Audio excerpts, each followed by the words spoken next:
arloji di tangannya dan mencatat bahwa itu memberikan kerja gratis. Sudah waktunya baginya untuk menciptakan kebunnya sendiri di gurun ini. Semangat kehidupan mengatakan Anda tidak dapat mengeksploitasi orang mati untuk tujuan Anda sendiri. Berarti terkekeh yang tidak akan Anda ketahui sampai Anda mencoba dia memakai mahkota dan berseru bahwa dunia baru bergantung padanya. Artefak di kepalanya menyala. Anda menjadi pemain pertama yang menerima status raja. Raja pencapaian awalnya diperoleh, reputasi Anda telah meningkat.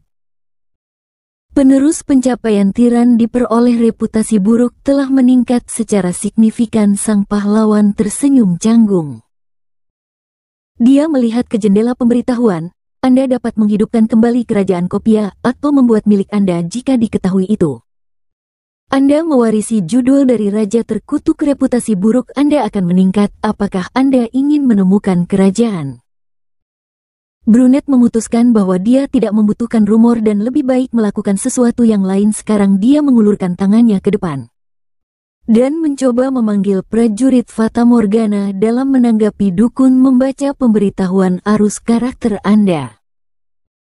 Level terlalu rendah untuk memanggil, hanya 2 tentara yang dapat dimobilisasi, juga keberadaan air di sekitar Anda mempersulit materialisasi. Dia memutuskan untuk mencoba cara lain. Alsia mengulurkan tangannya di depan dirinya lagi dan mencoba panggil golem emas di tingkat saat ini.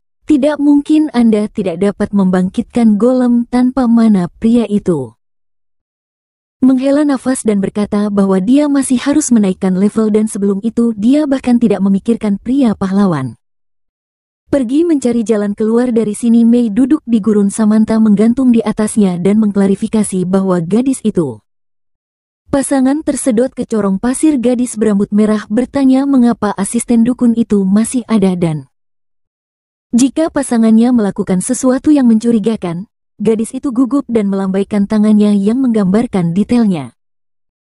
Pematung itu mengerutkan kening dan berpikir bahwa lawan bicaranya menyembunyikan sesuatu yang mereka berdua berbalik pada suara dan getaran. Samantha meraih pisau dan bertanya, apakah mungkin ini Mei melakukan? Gadis itu menolak segalanya. Ada sesuatu yang naik dari pasir ke permukaan. Gadis berambut merah memerintahkan golem untuk bersiap-siap. Apa yang dilihatnya mengejutkannya. Penjara bawah tanah terkutuk dari Kopia dibuka setelah kemenangan penampilan penguasa baru. Kerajaan Kopia untuk orang-orang karakter utama dalam mahkota muncul dari pasir. Para gadis terkejut. Si rambut coklat malu asistennya khawatir jika semuanya baik-baik saja dengan rekannya. Samantha menatapnya terkejut. Ingat-ingat bahwa Guild telah memperingatkan tentang dia. Alsia mengambil sikap bertarung dan melindungi Mei. Dia memutuskan bahwa mereka sedang menatap seorang pria mati lagi. Gadis berambut merah itu mengerutkan kening. Gadis itu terkejut menatap erat pada pria itu. Memperhatikan mahkota brisal padanya, pahlawan itu bingung. Samantha meraih pisau dan bertanya dari mana dukun mendapatkan ini. Artefak dari pria itu bersiap untuk membela diri. Dia menjawab bahwa terlalu lama untuk menjelaskan. Gadis berambut merah itu marah karena penjaga waktu adalah kelas unik yang seharusnya dia terima bersama dengan bantuan Braille. Pria itu menatapnya dalam kebingungan. Dia mengatakan bahwa dia menyelesaikan pencarian dengan hadiah alternatif dan membunuh raja. Gadis itu terkejut. Dia menjatuhkan senjatanya dengan ngeri. Secara mental yang berduka atas robekan kelas uniknya datang ke matanya. Pahlawan dengan canggung menunjuk pada dirinya sendiri dan mengatakan bahwa pada saat itu judul Raja Kopia memberikan kepadanya Samantha.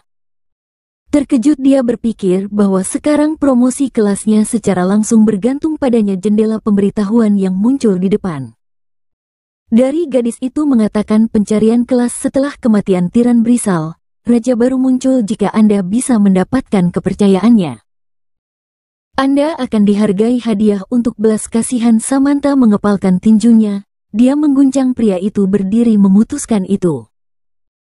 Dia ingin menantangnya untuk berduel. Gadis berambut merah berlutut di depan pahlawan dan memanggilnya rajanya.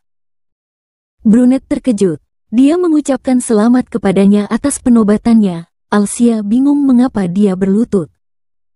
SCULPURE semuanya merah karena malu. Gadis itu secara mental meyakinkan dirinya sendiri bahwa ini hanya cara untuk memenangkan bantuan dan dia perlu bersabar. Mereka saling memandang dengan kebingungan. Semua orang merasa malu. Asisten orang dukun berlutut di sebelah gadis berambut merah dan menyampaikan pidato selamat kepada raja baru. Pria itu bingung dan tidak mengerti bagaimana semuanya datang ke seseorang ini mengawasi ketiganya dari jauh. Suara itu mengatakan bahwa dia tidak percaya matanya bahwa Samantha telah mengkhianati mereka. Pemimpin Guild dan Woster bersembunyi di balik bukit pasir si rambut coklat yang diragukan. Kata-kata bangsanya karena gadis itu terlalu bangga dan akan menolak terlepas dari level musuh para pria. Kehilangan si pirang ingat perisainya dengan jengkel. Pemimpinnya mencatat bahwa pria itu benar-benar menakutkan. Dari sisi karakter utama tampak tidak menyenangkan. Pemain sejati si rambut coklat melihat teman barunya. Dia bertanya apakah dia punya sebelumnya menyelesaikan pencarian untuk menemukan penguasa tiran yang dia jawab dengan afirmatif. Sang pahlawan menatapnya. Gadis itu takut. Imajinasinya menggambarnya seorang pria militer yang keras dan bukan dukun yang mengatakan bahwa dia ingin untuk berkomunikasi tanpa upacara yang tidak perlu itu. Gadis berambut merah tiba-tiba meletakkan tangannya di belakang dan meluruskan punggungnya berteriak dengan mudah. Alsia berpikir bahwa dia mungkin seorang wanita militer dengan profesi. Gadis berambut merah muda berlari ke rekannya dan bertanya apa yang akan terjadi pada toko sekarang setelah dia menjadi raja. Sang pahlawan menjawab bahwa status yang diterimanya hanya akan membawanya lebih dekat untuk mewujudkan mimpinya. Samantha tampak bertanya-tanya.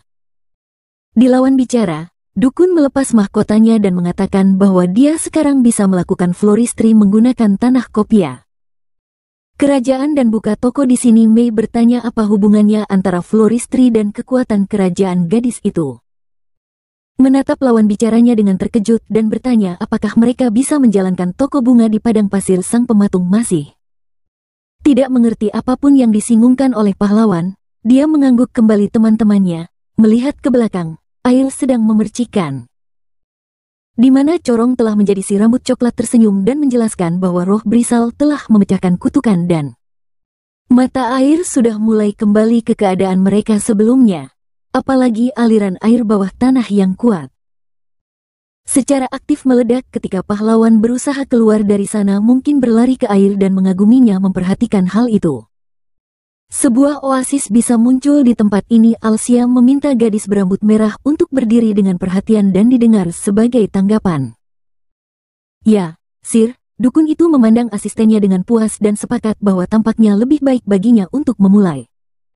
Dengan oasis ia membuka inventarisnya dan mengatakan bahwa sudah waktunya untuk membuat prom dessert. Belum lagi Eiffel Chai. Spora benih umum dari bunga Chai Eiffel. Pria itu memegang tanaman di tangannya. Dukun itu dengan hati-hati menguburnya di sebelah air yang ditonton gadis-gadis itu dengan minat. Si rambut coklat mengulurkan tangannya dan menggunakan keterampilan pertumbuhan cepat. Kecambah muncul dari pasir. Gadis berambut merah itu mengaguminya. Pahlawan itu difokuskan pada bunga biru tumbuh tepat di tengah-tengah bukit pasir. Samantha menyaksikan dengan tegang. Dia tidak mengerti keterampilan seperti apa itu dan kelas apa. Itu adalah dukun yang tersenyum memalukan bersandar di atas bunga yang dipikirkan oleh Merah bahwa dia akan melakukannya. Melakukan semacam perbuatan jahat pada saat yang sama. Pahlawan itu membayangkan bagaimana dia akan memiliki toko bunga. Mereka mendekatinya. Mitra dia bertanya lagi bahwa jam pasir dapat mewujudkan tentara Meraj untuk menyelesaikan. Memanggil Anda harus menjadi raja yang dijawab si rambut coklat dengan tegas. Dia mengerutkan kening dan mengatakan bahwa Mano diperlukan. Gunakan keterampilan setelah mengalahkan Brel. Dia harus menginvestasikan semua statistik yang dia terima ke dalamnya. Gadis itu terkejut. Alsia menusuk di jendela sistem dengan konsentrasi. Dia memutuskan untuk mencoba memanggil lagi. Mungkin lebih banyak yang akan merespons. Kali ini pria itu mengulurkan tangannya dan menggunakan keterampilan pemanggilan Soldiers Meraj Someone kopia yang sebelumnya disegel. Dalam jam-jam pasir mana yang cukup untuk memanggil 4 orang. Pemberontak yang dipimpin oleh pemimpin muncul. Pria berjanggut kagum. Dia berseru bahwa jiwa mereka akhirnya menenangkan para prajurit memandang pahlawan karena takut. Pemimpin mengenalinya dan bertanya apakah dia telah memanggil mereka. Dukun yang terkikik dengan puas diri pria itu terkejut. Dia bertanya apakah keserakahan tidak melewati pahlawan. Apa yang ingin dia lakukan dengan mereka. Para pemberontak memberontak. Si rambut coklat tersenyum iri dan menjawab bahwa mereka harus bekerja untuknya untuk sementara waktu. Para prajurit tegang. Pemimpin mereka memandang dengan cermat dukun dan mencoba mencari tahu pekerjaan seperti apa. Itu adalah untuk melakukan pembunuhan pembakaran, menjadi penipu dan menyinggung orang yang tidak bersalah. Alsia tertawa dan tersenyum lebar. Dia menjawab bahwa dia berencana untuk membuka toko bunga di wilayah kerajaan Kopia. Para pemberontak membeku karena terkejut. Para prajurit meraj dengan rajin menggali lubang dan menanam benih. Pada saat ini golem pasir bekerja di musim semi. Gadis berambut merah bersandar pada lututnya, tidak percaya bahwa pada saat ini dia bersama para prajurit dan golem menghabiskan waktu mengembangkan masa depan taman. Jika seseorang mengatakan kepadanya sebelumnya tentang pengorbanan yang harus dilakukan demi promosi kelas, dia akan tertawa. Itu melirik pahlawan dan berpikir bahwa pada pandangan pertama dia tidak bisa disebut ahli botani. Pria itu tersenyum dengan senang hati. Samantha berpaling dan memutuskan bahwa tidak peduli apapun yang dia butuhkan untuk mendapatkan kepercayaan Alia dan mendapatkan promosi. Jendela percakapan pribadi dengan Worcester muncul di depannya. Suaranya diminta untuk menghapus guild. Pemimpin dari daftar hitam. Gadis itu menusuk di meja sistem dan menjawab bahwa dia telah melepasnya. Pemimpin guild segera terhubung dengannya dan bertanya apa yang terjadi di pematung itu. Malu dan melambaikannya. Suara pemimpin terus berseru seberapa banyak kecemasan yang telah dilalui Worcester karena perisai yang hilang dan dia mengambil gilirannya dan menghalangi bisikan. Gadis berambut merah itu mengerutkan kening dan menjawab bahwa ketika seseorang dari guild membutuhkan bantuan, mereka menembak keinginan mereka padanya dan mengabaikan permintaannya yang berseru. Gadis itu dengan tidak senang bahwa tidak ada yang akan dimiliki terjadi jika dia telah membantunya sebelumnya. Pemimpinnya meminta maaf dan bertanya apa yang terjadi. Pada Samantha berhenti tetapi masih diberitahu tentang apa yang terjadi. Kepala didengarkan dan menjawab bahwa itu agak rumit. Gadis itu meletakkan tangannya pinggulnya dan memperingatkan bahwa dia akan melarangnya jika lawan bicara terus berbicara omong kosong. Dia mengatakan bahwa dia perlu. Ini meningkatkan. Si rambut coklat mendekatinya dan bertanya apakah ada kesulitan. Gadis berambut merah itu meletakkan tangannya padanya kepala dan melaporkan bahwa tidak ada masalah yang muncul selama dia mengubah. Pria itu adalah Samander yang malu melaporkan bahwa golem terus menggali lubang sehingga air bisa mengalir dengan bebas ke atas dan tentara meraj membajak tanah yang lembab dan menanam bunga. Sang pahlawan menyarankan agar dia beristirahat, tetapi dia menjawab bahwa semuanya baik-baik saja. Mungkin berlari ke mereka. Gadis itu bertanya apakah mereka akan dapat menjaga medan dalam kondisi yang sama setelah pekerjaan selesai.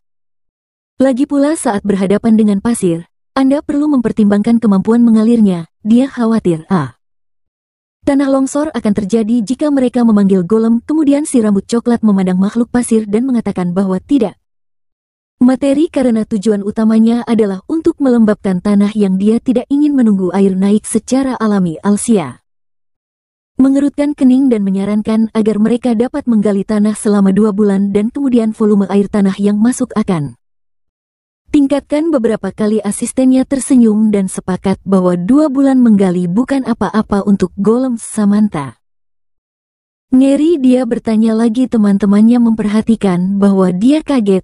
Gadis berambut merah itu berbalik dan mencoba memahami tenggat waktu yang akan datang. Dukun bersandar pada Mei dan mengatakan bahwa dia akan pergi untuk waktu singkat di hutan langit batu. Dia ingin meminta nasihat kepada para elf tentang penanaman yang akan datang. Gadis itu secara sukarela pergi bersamanya, tetapi dia menghentikannya. Gadis-gadis berambut merah muda itu kesal dan mencoba keberatan, tetapi pahlawan mengatakan bahwa dia harus menjaga Samantha saat dia pergi. Asistennya ragu-ragu apakah dia bisa menanganinya. Si rambut coklat memandangnya dengan serius dan meyakinkan bahwa semuanya akan baik-baik saja dan dia akan segera kembali mungkin Setuju bahwa pematung memperhatikan bahwa dukun itu telah pergi ke suatu tempat. Dia melihat ke depan sesuatu semakin dekat.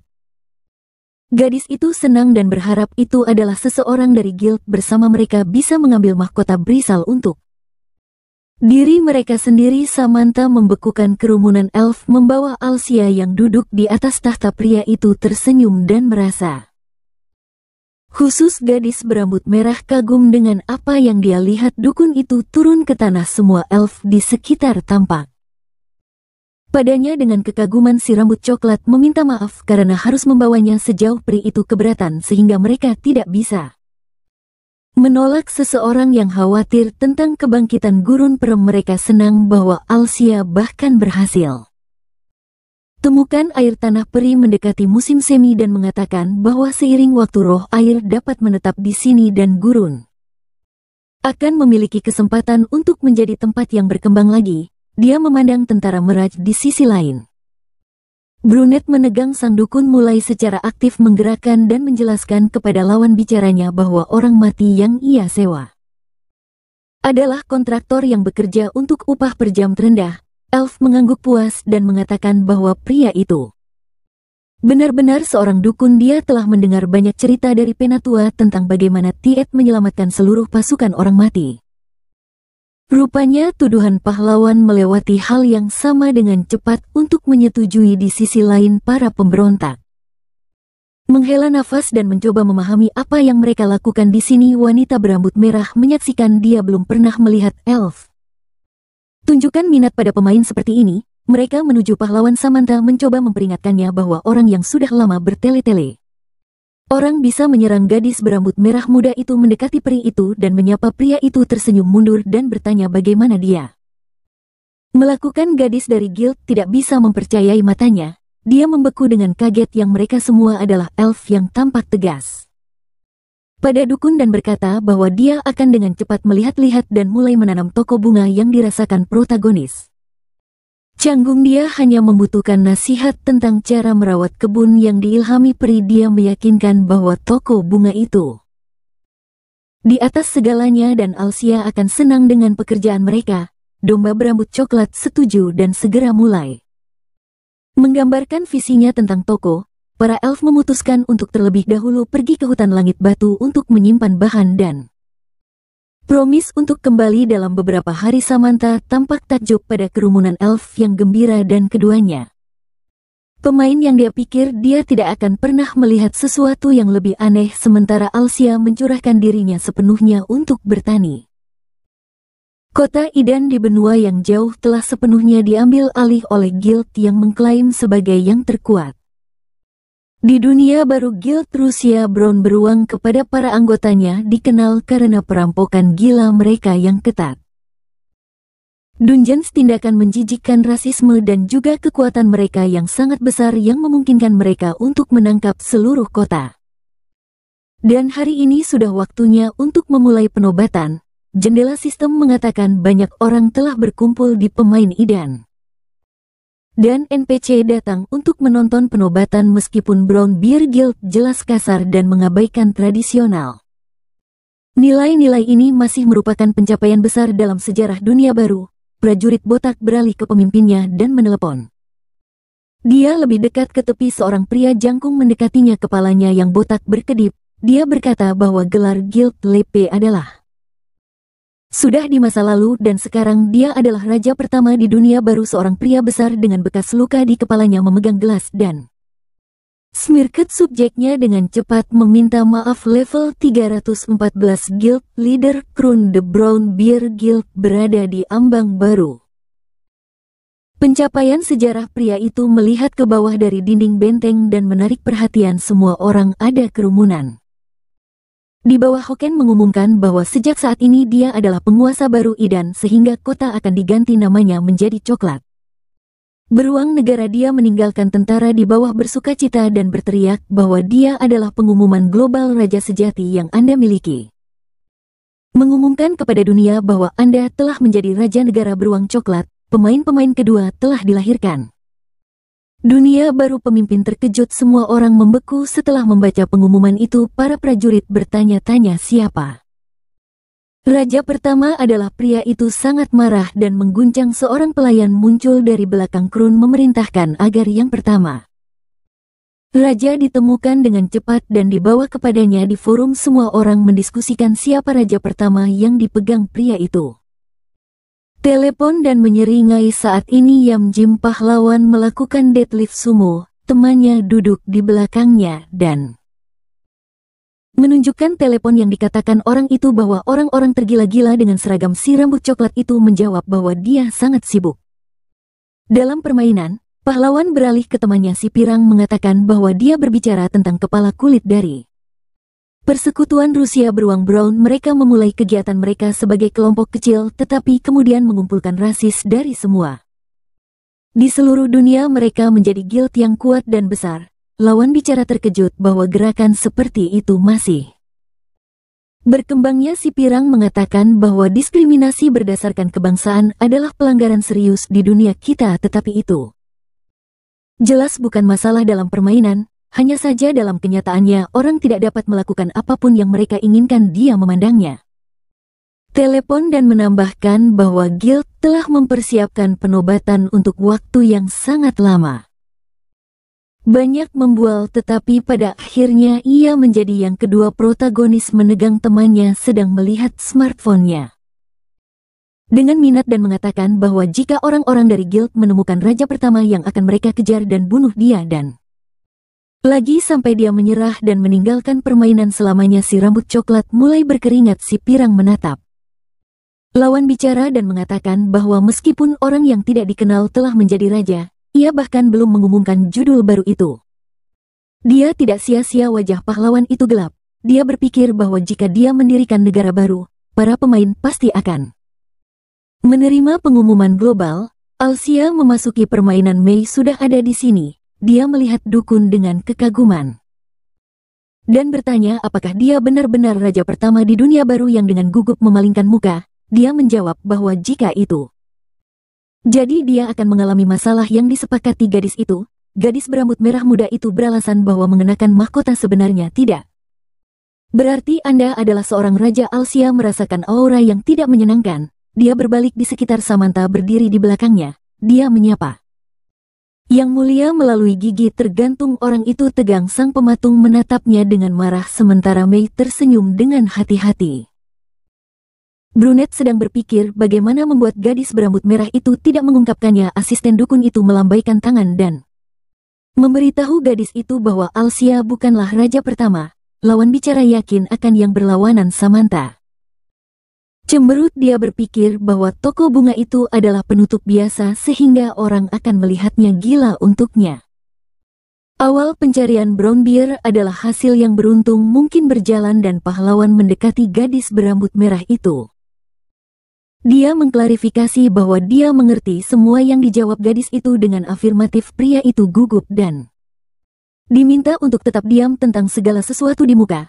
Lawan bicara berjanji untuk tidak memberitahu siapapun bahwa mereka berbalik ke Mei. Katanya bahwa para elf mengembalikan teman mereka berlari kencang di unicorn. Si rambut coklat kagum bagaimana kuda itu bisa masuk ke padang pasir. Elf melompat ke tanah di bawah ekspresi dukun yang terkejut dan ekspresi kagumnya. Asisten pria itu menjelaskan bahwa roh jauh dari makhluk lemah dan di depan mereka adalah keturunan unicorn. Gadis berambut merah muda itu senang dan menyatakan kekagumannya begitu aktif sehingga pahlawan merasa malu. Itu menunjuk ke samping dan mengatakan bahwa dia telah membawa bahan untuk konstruksi para pahlawan memandang gunung kotak.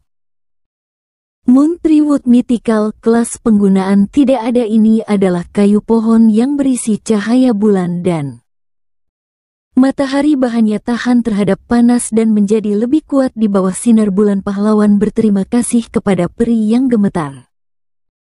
Antisipasi perubahan profesi memakan waktu 2 bulan dan sekarang setelah 6 bulan toko akhirnya akan mulai dibangun.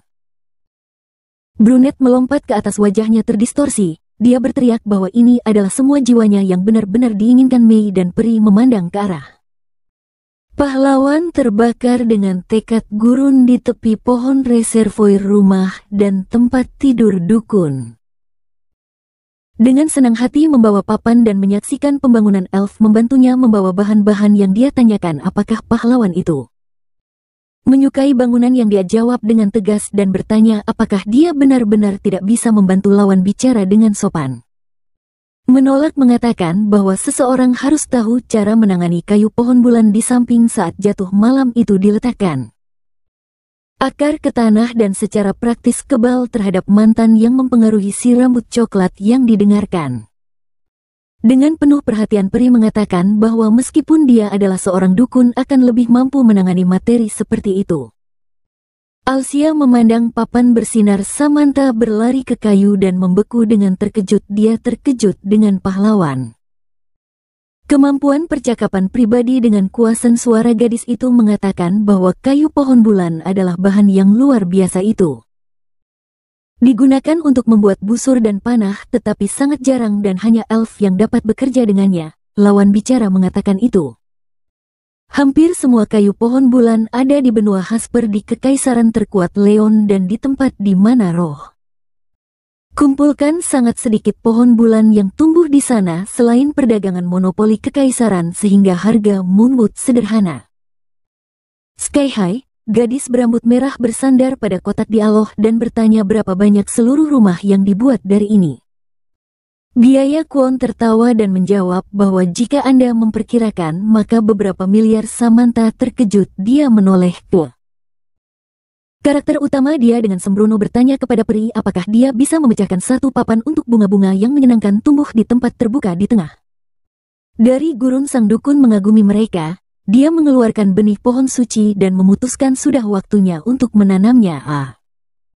Pemberitahuan dari semangat kehidupan muncul, akankah Anda benar-benar menanamnya? Pahlawan melihatnya dan menjawab bahwa jika dia tertunda akan terlambat. Semangat kehidupan mengatakan kadang-kadang refleksi dan keraguan dibenarkan. Si rambut coklat menyeringai dan mengatakan bahwa ini adalah sarangnya dan pencarian ini tepat untuk tempat ini. Dukun itu tersenyum dan dinyatakan bahwa ini adalah Alicia. Dia mengulurkan tangannya dan memanggil prajurit Fata Morgana. Para pemberontak membungkuk kepadanya bahwa orang itu meminta maaf karena menggunakan mereka lagi. Para prajurit memandang sang tuan dan mencatat bahwa mereka menyadari bahwa pekerjaan itu sepadan saat itu.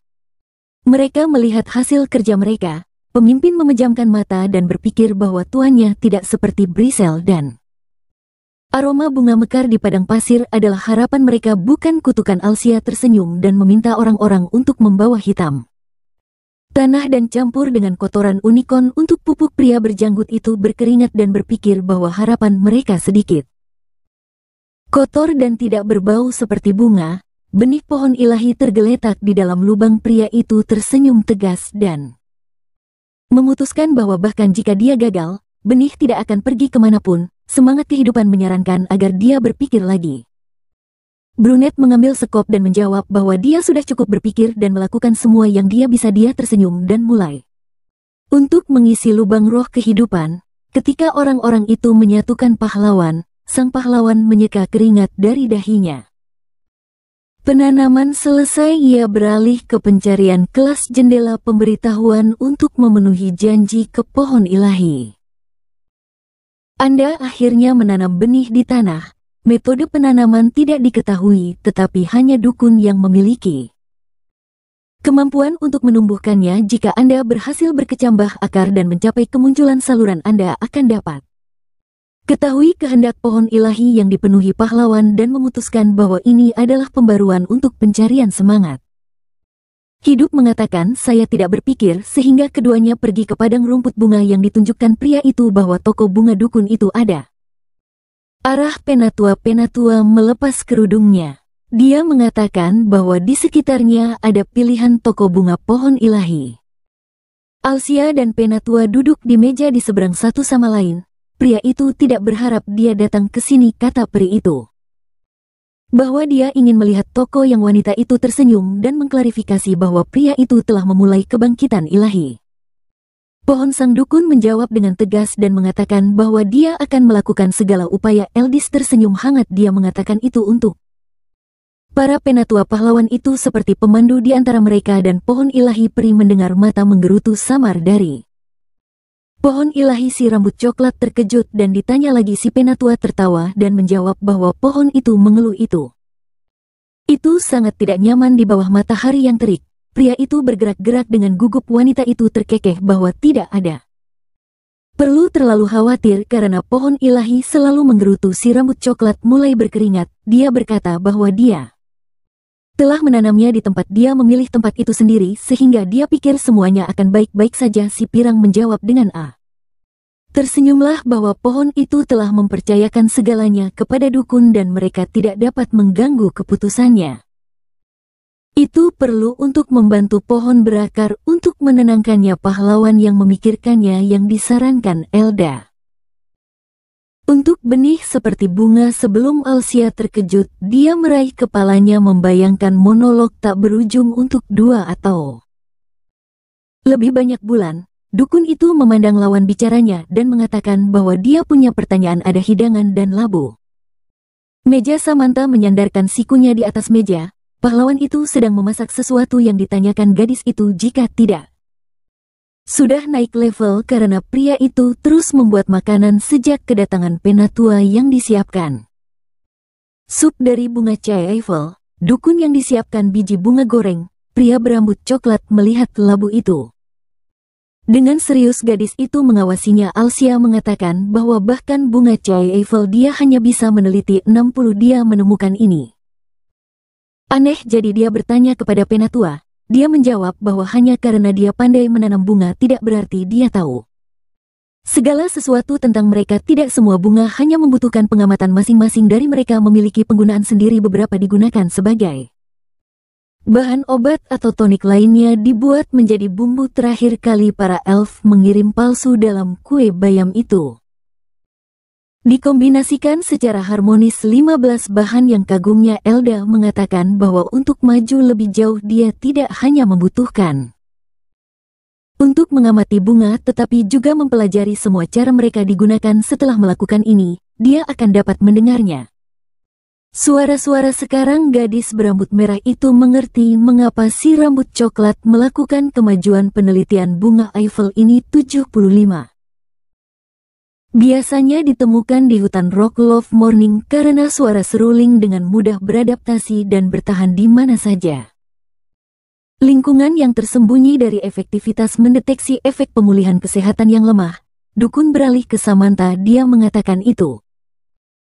Dia tidak hanya memasak tetapi berpikir untuk membuat ramuan. Gadis itu mengklarifikasi bahwa jika ini bukan kelas tingkat keterampilan maka tingkat karakter yang dijawab pahlawan dengan tegas dan bertanya apakah orang lain tidak menyamakan level-level ini. Dia mengatakan bahwa dia membebani dia dengan pekerjaan di padang pasir. Gadis itu terkejut yang ditawarkan pria itu untuk mengambil Mei. Dengan dia berburu, si rambut coklat tersenyum dan bertanya apakah level mereka saat ini tidak terlalu rendah. Gadis berambut merah mengatakan itu. Dia dan asistennya memiliki perbedaan besar dalam level. Alsia menyeringai dan menjawab bahwa Mei tidak perlu meningkatkan levelnya. Pematung terkejut. Pria itu membuat wajah yang tidak menyenangkan dan mengatakan bahwa kali ini asistennya perlu meningkatkan proses studi dalam buku referensi. Beberapa waktu kemudian Mei kesal karena dia harus berpisah. The Elf The Shaman kembali ke rumah. Sekarang dia bisa fokus pada ramuan. Ada ketukan di pintu pahlawan. Berbalik dia mengerutkan kening dan berpikir bahwa manusia pasti tidak bisa datang ke sini. Pria itu pergi keluar. Elf membungkuk di depannya. Mereka menyapanya ketika dukun kedua si rambut coklat menatap mereka dengan terkejut dan bertanya siapa mereka. Peri yang memperkenalkan diri di antara mereka adalah pemimpin Behim, pemimpin tandem, dan penatua Lucia sang pahlawan. Bingung dan terkejut dengan penampilan mereka, dia mengerutkan kening. Elven yang bersimpati dengan Anda, Clover merah muda.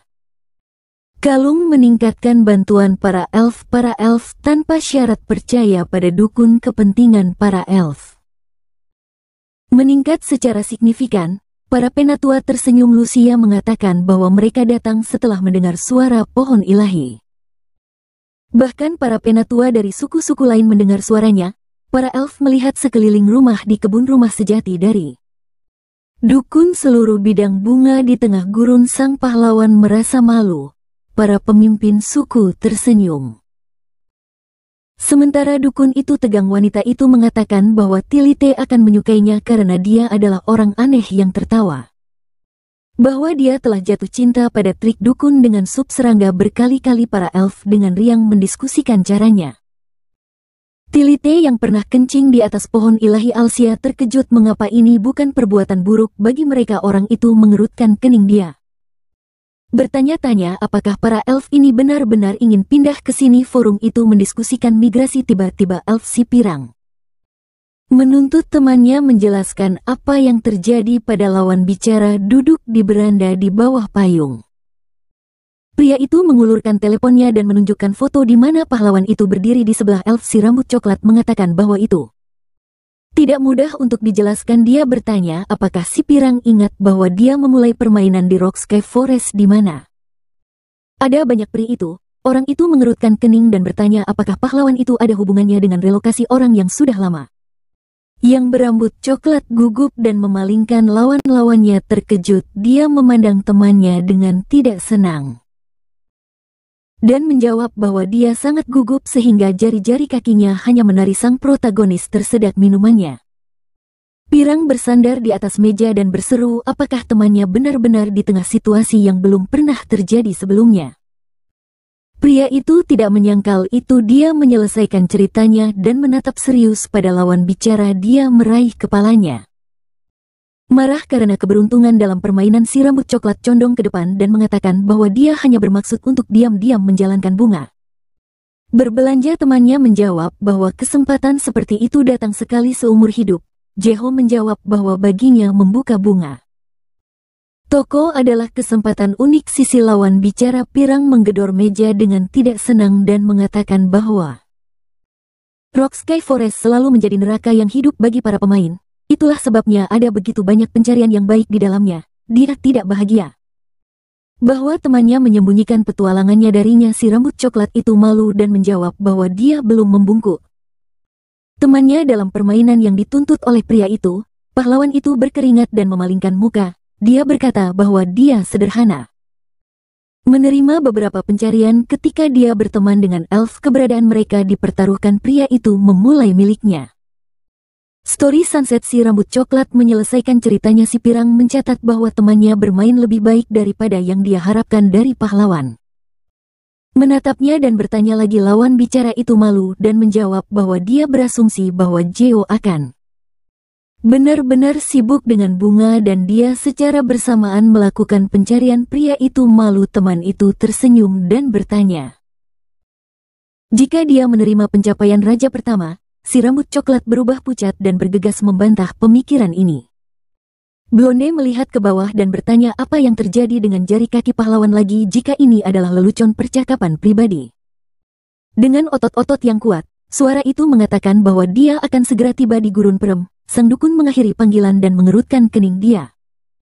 Berbalik di belakangnya adalah Kam Elvin yang disukai pria itu dan berasumsi bahwa mereka akan terus-menerus tiba mendengar suara pohon ilahi. Bahkan sekarang sudah menyerupai sebuah kota kecil. Si rambut coklat memandangnya dengan hati-hati dan pikir bahwa konstruksi spontan bukanlah ide yang sangat bagus jika Anda tidak membangun sesuai rencana. Mulai dari semua orang akan hidup di atas satu sama lain. Dia mengklik jendela sistem private conversation with Samantha. Sang pahlawan bertanya bagaimana gadis berambut merah itu melakukan. Gadis itu mengatakan bahwa dia sibuk dan siapa yang menelepon. Dia segera mengubah nadanya dan menyadari bahwa itu adalah dukun. Si rambut coklat bertanya apakah dia sangat sibuk. Lawan bicara segera menjawab bahwa dia tidak sibuk sama sekali. Gadis itu mengatakan bahwa dia dan Mei sedang berburu domba, tetapi Golem sudah menyelesaikan pertempuran sehingga dia mendengarkan dengan cermat. Pahlawan itu bertanya apakah dia tahu siapapun dengan kelas arsitek yang dia jawab di Alsia yang afirmatif mengerutkan kening. Dia bilang dia membutuhkan seseorang untuk membangun rumah untuk elf. Gadis berambut merah menjawab bahwa temannya memiliki banyak pengalaman dalam pencarian seperti itu dan dia akan menghubungi dia dengan cepat. Si rambut coklat menyipitkan matanya dan menanyakan namanya. Nama arsitek itu raksasa. Pria berambut biru dengan kacamata melihat pemberitahuan pop-up. Dia menggaruk dagunya dan berpikir bahwa pencarian upgrade Untuk unik tampak sulit level 184 pencarian raksasa arsitek yang sangat baik untuk mengubah kelas keterampilan Anda sebagai arsitek. Telah mencapai batas untuk naik level Anda perlu menantang mencoba melakukan sesuatu yang belum pernah dilakukan sebelumnya. Seiring waktu pekerjaan Anda akan membawa pencapaian baru setelah menyelesaikan pencarian, Anda akan dipromosikan menjadi terkenal. Arsitek pria yang memikirkannya tidak ada yang terlintas dalam pikirannya, dia berbalik pada percakapan pribadi yang baik. Samantha pria berkisah itu tersenyum dan mencatat bahwa mereka tidak berbicara sejak lama. Gadis itu segera bertanya apakah dia bisa membangun rumah di gurun. Pria itu terkejut dan bertanya lagi. Pria berambut biru itu menyeringai dan berkata bahwa ini adalah semacam tantangan yang ceroboh karena tidak mungkin bahwa bahkan mungkin untuk membangun fondasi di sana karena pasir. Wanita berambut merah ingat bahwa dia belum mengatakan hal terpenting. Gai kagum. Samantha mengatakan bahwa dia tidak akan menyesalinya karena rumah-rumah itu dibutuhkan untuk para elf untuk pemukiman kembali.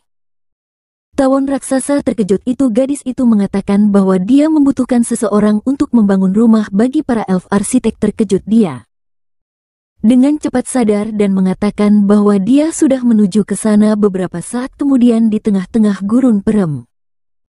Di dekat toko bunga Alsia, pria berambut biru menyaksikan dengan diam-diam. Pria itu takut. Dia berasumsi bahwa dia telah kesal. Samantha dengan sesuatu yang dukun berdiri di depannya dan tersenyum dengan senang hati. Sang pahlawan berterima kasih kepada arsitek karena telah datang. Si rambut coklat menunjuk ke tenda-tenda di sekitar lawan bicara, berusaha untuk tidak menunjukkan ketakutan. Alsia menjelaskan bahwa banyak elf yang dimiliki Li yang tidak terduga pindah ke sini sehingga mereka tinggal di tenda-tenda. Pria berkacamata memandang ke arah pemukiman dan mengira si rambut coklat memandangnya dengan kagum. Pria berambut biru mencatat bahwa masalah akan muncul jika mereka mulai membangun rumah tanpa rencana. Jika Anda memperkirakan tingkat di mana populasi elf meningkat kemudian masuk, masa depan dekat tempat ini akan terlihat seperti stasiun kereta bawah tanah Gangnam. Pahlawan itu membuat wajah yang tidak menyenangkan dan memamerkan giginya.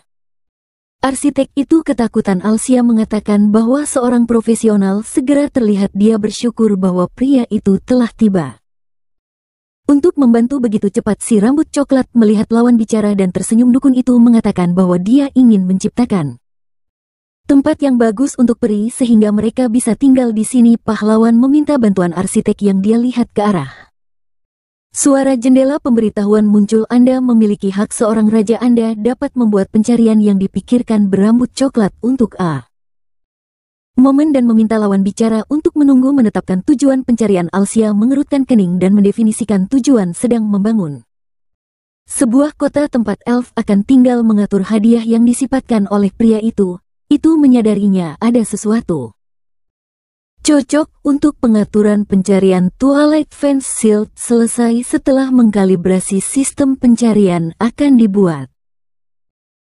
Dukun tersenyum puas dan melihat pencarian jendela sistem untuk membangun sebuah kota elf pindah ke tanah baru. Gurun belum diketahui berapa banyak elf yang akan bergerak yang Anda butuhkan untuk merancang kota besar yang dapat mengakomodasi mereka semua.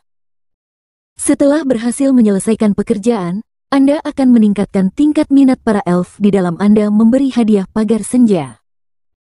Raksasa perisai melihat jendela sistem yang mengejutkan. Deskripsi pencarian mengatakan bahwa para elf pindah ke tanah baru di padang pasir dan tidak diketahui berapa banyak elf yang akan bergerak sehingga perlu merancang kota besar itu dapat mengakomodasi mereka semua. Dan setelah berhasil menyelesaikan pekerjaan, pria itu akan meningkatkan tingkat minat elf untuk dirinya sendiri dan hadiahnya akan menjadi perisai penghalang senja. Arsitek terkejut bahwa pemainnya bisa menawarkan pencarian seperti itu dan mencatat bahwa skalnya sangat mengesankan. Dia bingung tetapi melihat pahlawan itu menggaruknya kepala, tersenyum dan bertanya apakah pencarian ini cocok, bahwa dia mungkin pemain raja pertama. Setelah itu dia memutuskan itu ini omong kosong. Dia membaca pencarian lagi dan berpikir bahwa hadiah itu tidak diragukan lagi barang yang berharga tetapi banyak. Yang lebih penting adalah kesempatan untuk meningkatkan kelasnya. Dia memandang Alsia dan setuju dengan tugas itu. Arsitek mengulurkan tangannya kepadanya bahwa sistem mengumumkan penerimaan pencarian yang dijaga oleh para arsitek. Dia akan melakukan yang terbaik. Bocah itu menjawab bahwa dia akan senang bekerja dengan mereka. Mereka mulai meletakkan batu bata di sekitar bingkai kayu. Sang arsitek mengatakan bahwa dia belum pernah membangun sesuatu yang begitu besar sebelumnya, tetapi memberikan pengalamannya dia pikir itu mungkin karena dia mulai membangun rumah. Semua orang selalu menyukai hasilnya, tetapi Ko mengangkat tangannya, memberikan dan mengatakan bahwa manusia tidak dapat menembus dengan semua estetika arsitektur Elfin yang dilaporkan sistem. Bahwa bantuannya dengan arsitek telah mengurangi. Pria itu memandangnya dengan bingung, mencoba menyangkal itu. Suan mengambil batu bata di tangannya dan berkata dengan jijik bahwa ini adalah kemelaratan konstruksi manusia juga berpisah dengan arsitek. Mengurangi. Pria itu menangis dalam kebingungan dan meminta untuk mendengarkannya. Dia mengangkat alisnya dalam kebingungan. Atas pria itu memikirkan mengapa mereka sangat membencinya dan mengapa minat mereka berkurang dengan setiap kata setelah itu. Dia menangis meminta maaf. Dia berbalik dari elf, menutup matanya dan mengatakan bahwa dia tidak akan menyerah begitu mudah. Pria muda mengerutkan kening dan mengatakan bahwa dia sekarang adalah pemula tingkat pertama dan akan mulai dari Samantha datang ke sana 2 hari kemudian. Dia melewati elf dan mengatakan bahwa dia telah mendengar tentang relokasi mereka, tetapi ketika dia melihat semuanya dengan miliknya sendiri, mata dia terkesan. Setelah itu dia bertanya kepada temannya apakah dia suka. Ada begitu banyak peri di sekitar. Mei tersenyum, menatapnya dan mengatakan bahwa segala sesuatu di sekitar telah banyak berubah dalam waktu singkat, tetapi ini diharapkan dari seorang pahlawan. Dan tiba-tiba salah satu elf menghentikan mereka dan bertanya siapa mereka. Gadis itu menjawab bahwa mereka datang dari Alia. Pria itu menyilangkan tangannya dan berkata bahwa dia berbau seperti alam. Gadis itu menjawab bahwa dia adalah asisten dukun. Menutup matanya sambil tersenyum, peri mencatat bahwa orang biasa tidak bisa memiliki aroma seperti itu. Samantha memandang mereka dan bertanya apakah asisten itu adalah orang biasa. Peri itu mengerut dengan cemberut dan bertanya siapa dia. Setelah itu dia mengatakan bahwa dia mencium bau yang tidak menyenangkan. Gadis itu bertanya apakah dia seekor anjing yang mereka jalankan padanya. Menghentikan peri dan mengatakan itu temannya adalah orang yang baik dan menjadi ksatria Alsia dan bahwa mereka baru saja kembali dari ekspedisi untuk membantu pahlawan. Dia menunjukkan kepada pria itu sebuah buku referensi botani dan mengatakan bahwa mereka mengumpulkan benih dan informasi. Buku ini. Elf bertanya apakah mereka telah pergi untuk menemukan lebih banyak informasi di padang pasir tentang bunga yang mereka lihat satu sama lain.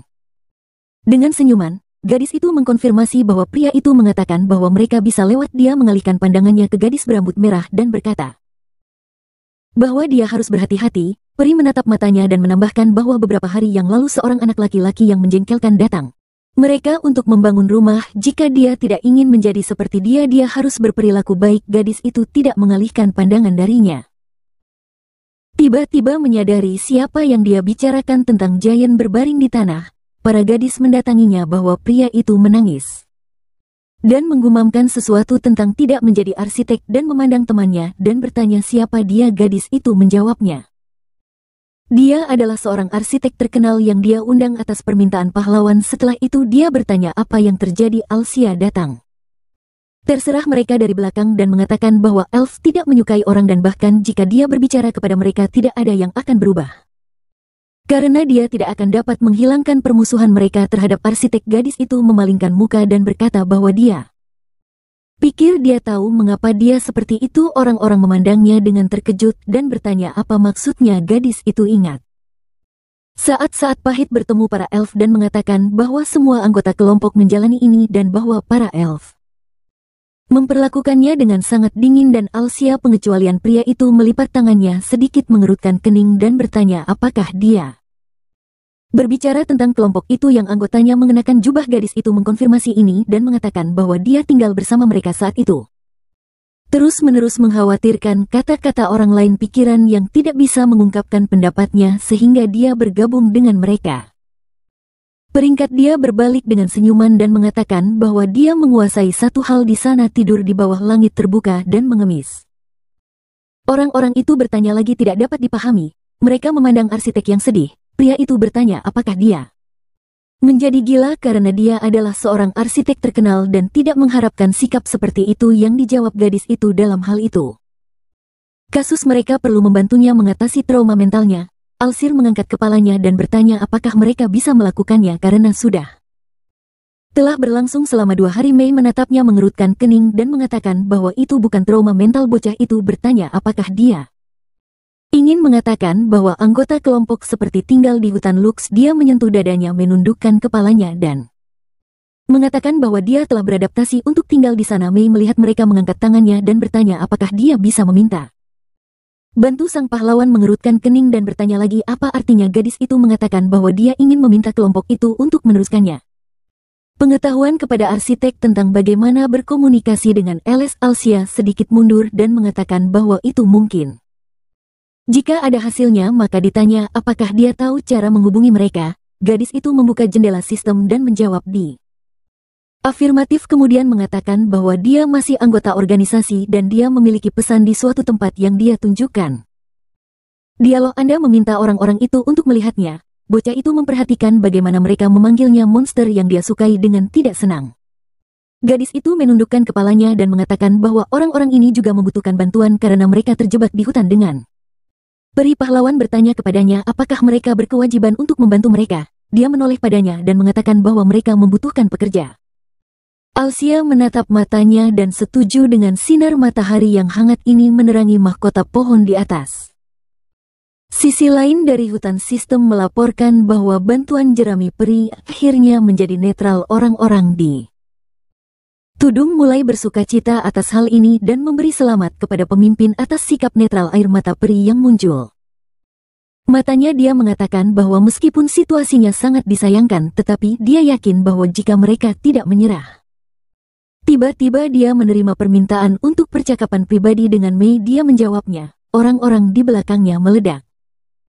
Menghilangnya gadis itu diminta untuk mendengarkannya. Para anggota kelompok membahas fakta bahwa gadis itu sekarang dalam permainan dan bahwa mereka tidak punya tempat untuk mundur sehingga mereka harus memohon orang yang mereka sebut monster dan tiba-tiba semua orang jatuh diam mendengar seruan pemimpin yang bertanya kepada gadis itu tentang apa yang dia katakan. Salah satu anggota mendekatinya dan bertanya dan di sana apa yang terjadi. Pemimpin itu dengan senang hati menjawab bahwa dia telah menunggu ini sejak lama. Dia memegang tudungnya dan berkata bahwa mereka bisa menyingkirkan jubah barang dan pergi ke dunia. Pria itu melemparkannya.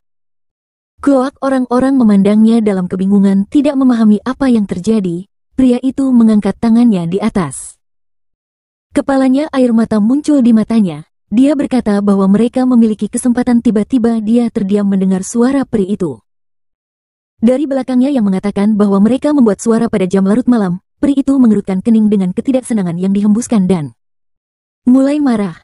Sistem mengumumkan bahwa penduduk desa menjadi tidak nyaman. Kebaikannya telah menurun dan tingkat minat telah menjadi lebih rendah dari sebelumnya. Pria itu layu oleh apa yang terjadi salah satu kelompok saya. Mers mengatakan bahwa semua upaya telah terjadi. Angin sepoi-sepoi melihat ke atas dan mengatakan itu tidak masalah karena mereka pergi. Pokoknya kemudian menawarkan untuk meninggalkan hutan sialan ini. Orang-orang datang ke pintu masuk ke desa Trian mungkin menyambut mereka. Senyuman yang mendekatinya. Gadis itu bertanya bagaimana keadaan mereka. Brice menjawab bahwa mereka melakukannya dengan baik.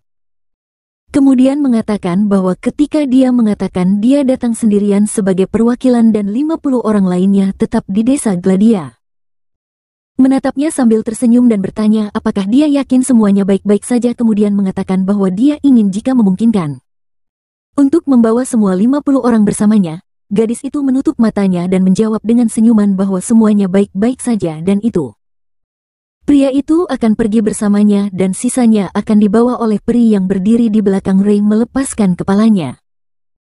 Gadis menambahkan bahwa pertama-tama dia akan berbagi pencarian dengannya dan kemudian dia perlu membagikannya dengan yang lain di desa. Dia mengirim pencarian deskripsi yang mengatakan bahwa para elf membangun fondasi untuk rumah masa depan di padang pasir sehingga mereka perlu membantu dengan pekerjaan dan membangun kota baru dengan mereka. Jika berhasil, pria itu akan menerima 20 bunga dari dukun itu. Orang bingung tetapi melihat tanda itu dan mengatakan bahwa ini adalah ramuan yang sangat bagus dan untuk menerimanya hanya untuk berpartisipasi keberuntungannya. gadis itu mengangkat tangannya tersenyum dan mengatakan bahwa dia juga anggota grup, terutama karena orang-orang dari organisasi perlu keberuntungan untuk melarikan diri dari elf yang disepakati pria itu.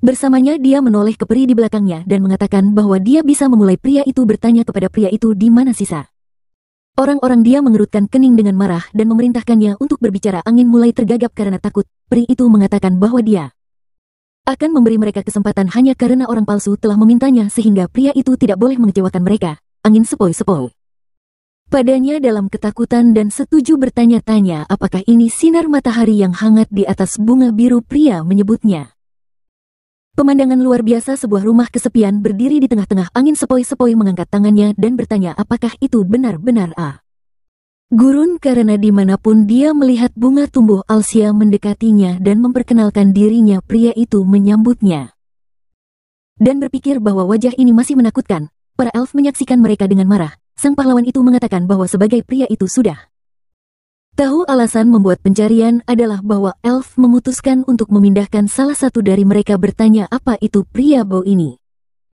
melakukan dengan mereka. Alsia tersenyum sedikit dan mengatakan bahwa dia akan membangun kota untuk mereka sehingga mereka bisa tinggal di sini. Pria menjawab bahwa dia mengerti ini. Dia memandang pahlawan dengan senyum dan berpikir bahwa rupanya pencarian itu diciptakan olehnya secara pribadi dan mencatat bahwa tingkat tugas itu cukup tinggi. Setelah itu dia bertanya kepada pria itu mengapa dia memilihnya, karena pria itu tahu bahwa elf tidak menyukai mereka. Sang pahlawan tersenyum dan menambahkan bahwa dia memilihnya karena Brice adalah pemimpin tertua dari organisasi yang disepakati pria itu dan mengatakan bahwa semua pemain yang dulu lebih tua darinya telah meninggalkan mereka. Alia menyentuh dadanya, menutup matanya dan meminta maaf. Setelah itu dia mengatakan bahwa dia akan berdoa untuk jiwa mereka yang dikatakan pria itu dengan terkejut bahwa dia tidak berarti itu dan menjelaskan bahwa mereka hanya berhenti game. Orang itu menatap matanya dan mengatakan bahwa dalam hal apapun karena dia telah menjadi pemimpin organisasi untuk lama dia pikir pria itu bisa membantu mereka. Alsia berbalik ke samping padanya, mengerutkan kening dan mengatakan bahwa sebelum mereka bisa mulailah membangun mereka perlu menangani satu masalah.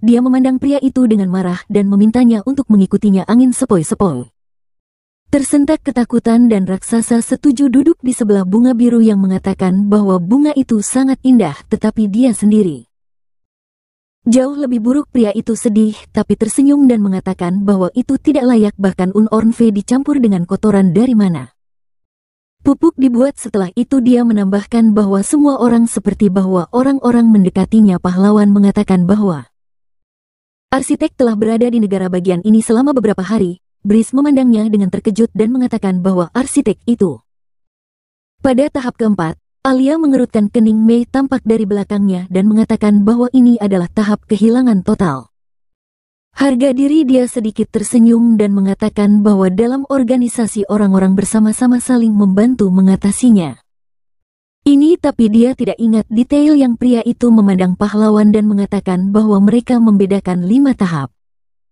Dan ketika pendatang baru tiba di hutan mereka sudah pada tahap pertama. Mei dan Brice meneteskan air mata. Pria itu mengatakan itu siapapun yang tahu dingin dan penghinaan terhadap para elf pasti akan menghancurkan diri sendiri. Selain ini, terlepas dari jenis kelaminnya, para elf sangat indah sehingga Anda bisa merasa seperti amuba dengan latar belakang mereka. Kembali ke pria itu dan mengatakan bahwa pada tahap kedua seseorang mencoba untuk melawannya tetapi segera menjadi kecewa, dan di tahap ketiga pikirannya dihancurkan oleh rasa malu. Mereka memandang arsitek yang bingung. Pria itu menambahkan bahwa tahap keempat adalah penerimaan realitas dan arsitek adalah contoh hidup mengingat dirinya sendiri, tetapi langkah selanjutnya tidak akan mudah. Alsia memandangnya. Pria itu menundukkan kepalanya. Pria itu bertanya kepadanya apa yang akan terjadi selanjutnya.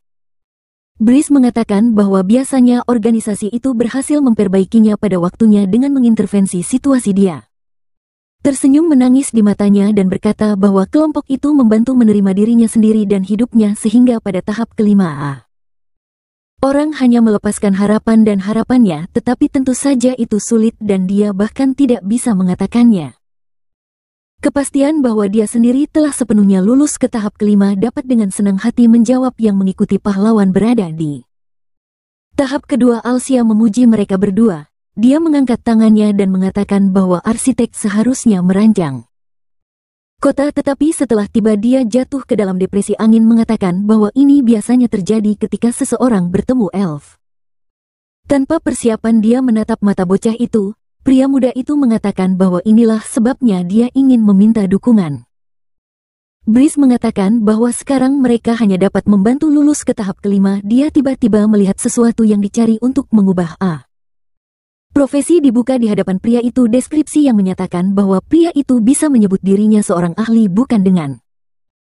Namun, elf sama sekali permusuhan dari perlombaan ini tidak begitu mudah diatasi, tetapi pria itu memiliki karunia untuk menyembuhkan orang yang menderita secara moral dari elf. Tujuan pencarian adalah untuk menyembuhkan trauma psikologis seseorang yang ditinggalkan oleh elfen ras, dan sebagai hadiah untuk ini, ia menerima status penasihat elf yang ia senyum dalam kebingungan tidak mengerti. Apa yang terjadi? Breeze dengan tegas menundukkan kepalanya. Orang-orang itu menatapnya terkejut. Pria itu mengatakan bahwa banyak waktu telah berlalu sejak awal pertandingan. Mei bertanya kepadanya apakah sesuatu telah terjadi. Setetes air mata mengalir di bawahnya. Pipi dia tiba-tiba menangis.